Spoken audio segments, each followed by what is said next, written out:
In this last part of writing your literature review, we'll go through 3 writing tips. First of which is constructing paragraphs. Second, signposting. Third, writing with context. Let's start with constructing paragraphs.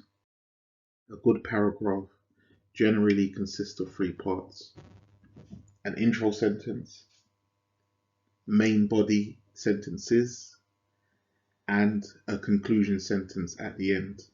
An intro sentence is an opening sentence that briefly explains the theme, the essence of the paragraph. The second part of the paragraph, the meat of the paragraph, is where you bring the evidence. And the third part is the closing sentence that states what you have concluded from the evidence. So the intro sentence sets the tone, really explains what this whole paragraph is about. The second part, the meat, the evidence, brings evidence from journals, evidence from books, evidence from reports. The third part is the closing sentence that states what you have concluded from the above evidence. So that intro sentence is your voice, where you explain and you give an overview of what this paragraph is about. The main body is their voice, voices from journals, voices from articles, voices from books. And that third part, conclusion sentence, is your voice once again. So you enclose the voice or the voices of authors within your voice. The intro, conclusion is your voice. The main body is their voice. And I would say this resembles a sandwich. This is the model paragraph where the intro sentence and the conclusion sentence contain the meat or the filling, which is the main body sentences. So intro sentence sets the tone, explains what the whole paragraph is about. Main body provides the meat for your sandwich, and the conclusion sentence really brings it home. As an example, Canada is one of the best countries in the world. Just from that green intro sentence, I know what this paragraph is about. In the middle, the meat, Smith and Khan argues this, Gabriel argues that. This is the meat, this substantiates the intro sentence. And in red, as a result of these reasons, Canada is a desirable place to live. Really just ties it up at the end, really just summarizes what you put across. I would say the third part of the paragraph, the conclusion part, is not always necessary. You don't always have to do it, but you definitely have to do an intro sentence and a main body sentences. Try to avoid starting a paragraph with Smith and Khan 2007 argues this, Arthur 2019 argues this. Always start with an intro sentence to explain the essence of the paragraph, the essence of what you're trying to get across. Another example, the Arthur system of teaching has consistently brought positive results. That green intro sentence, I know this whole paragraph is about this particular system of teaching bringing positive results. In the middle, we have the evidence to substantiate the intro sentence. And at the end, we have a summary. For such reasons, therefore, thus, the Arthur system is widely used. And like I said, you don't have to do the conclusion part, but it's necessary, it's vital, it's fundamental that you start with an intro sentence and you bring your evidence in orange or yellow. I have here an example of a paragraph which I split into 3 parts. I want you to look at this collection of sentences and tell me which one is a main body, which one is the intro sentence, which one is the conclusion sentence. Yes, you got it. The intro sentence starts with team cohesiveness. The main body is Maxwell 2010, and we can tell because this is the meet, sing, Maxwell. This is to substantiate the intro sentence, and we can tell it's the conclusion because of the word therefore, thus, as a result, consequently, and so forth. Another exercise. This was one paragraph. I split it into 3 parts. Which one is the intro sentence? What is the main body? And what is the concluding sentence? Yes, you guessed it. The intro sentence, there is a legacy of public trust. Main body, Van der Horst 1996 states this or notes this. And this has allowed policymakers is the conclusion part. So I have one more exercise, and I won't give you the answer to this. I'll let you write the answer in the comment section. Here is the main body. Johnson's 2019 study revealed such and such. What intro sentence can I put on top of this? How do I really summarize the essence of this particular main body? And I'd like you to put your answers in the comment section. So, summary of paragraph structure. One idea per paragraph. Don't jam paragraphs with multiple upon multiple ideas. Just one idea per paragraph. Keep it simple. That one intro sentence explaining the essence of the paragraph is just one idea, not 2 or 3, just one idea. Please don't try to cram too much in the paragraph, because the more you cram into a paragraph, it loses its essence, its meaning. It just becomes a jumble of different things. One idea per paragraph. Keep it simple. Always keep it simple. Reference as much as possible. At least 2 to 3 references per paragraph, maybe more. Like I said before, you can't reference enough. Avoid writing short paragraphs, no shorter than 3 sentences. Try to make your paragraph pretty lengthy, because even though it's one idea, there may be a number of aspects to that one idea.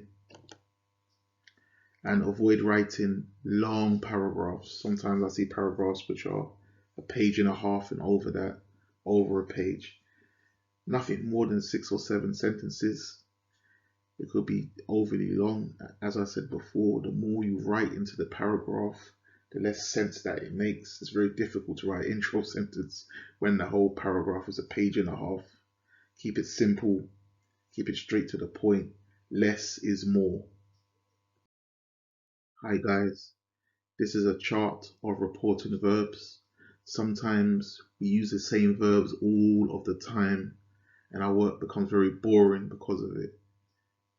With me, sometimes I will use show. That seems to be my main one. Show, explain. But this gives you a number of different verbs to use. Arthur shows, Arthur demonstrates, Smith suggests, Smith proposes, Lee stresses, Lee emphasizes, Johnson urges, Johnson insists, Johnson challenges. And these reporting verbs are for 4 different circumstances. If you just want to be neutral, if you want to be tentative, if you want to be cautious, if you want to be strongly in favor of something, and if you want to be strongly against something, you can use this chart. Please download the whole PowerPoint so you'll be able to access this for this assignment and other assignments. Signposting. Signposting is when you inform the reader about what is happening. Here are some examples of signposting. All of these examples just make it easier for the marker, make it easier for the reader to understand your line of thinking. It really spells it out. Every transition that you make, every point that you turn, every paragraph that you produce. Signposting a few words, 3 or 4 words, just makes it much more clearer. You should all try to write with this type of style, not only in the literature review, but in all of your assignments, whether it's a report or essay. Always try to signpost, always try to take the reader through every step that you take them through. Sometimes it's not automatically understandable what we are trying to do, so we need to signpost our work. So turning now to the second issue, moving on from the definition, it is important to do such and such. Another significant aspect of this is that, in addition to the above argument, it is important to ask. This topic can be analyzed from three angles, and especially when you're doing a literature review, you're dealing with so much literature, it may be difficult for the person to understand your line of thinking, to understand your approach. So you need to signpost at every turn, and anytime you introduce something, anytime you make a transition, anytime you go from one area to another area, always try to signpost, always walk the person through. As I said, it's not automatically understandable what you're writing. You just have to make it as clear as possible. And some more examples.